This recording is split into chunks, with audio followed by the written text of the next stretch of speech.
我们来准备一把五指毛桃，用清水浸泡30分钟。再来准备半个猪脚，今天买的是前脚。冷水下锅，焯去血水，加入姜片跟料酒去腥，调大火煮开。水开煮1分钟左右，再用清水冲去浮沫。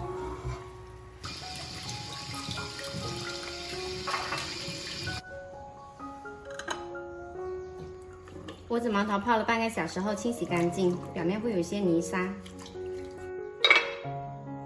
起锅热油，先把五指毛桃跟姜放进来炒香。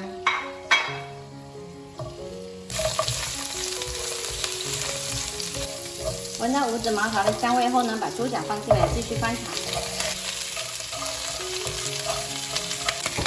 炒香要淋入2勺料酒。再加入2勺生抽，半勺老抽上色，一点点盐，翻炒均匀。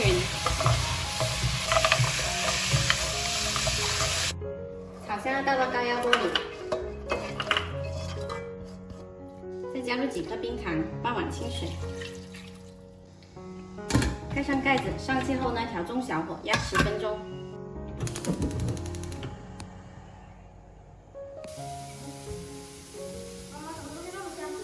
五指毛桃比猪脚香吗？对。你这灯就做完啦。时间到了就可以关火，等自然泄气了再打开。哇，好香啊！本来我都是不饿的，闻到这香味之后，只觉得饿了。10分钟压出来的，它的软硬度刚刚好。这个水呢也收的还有一点点汁，刚好可以拌饭吃。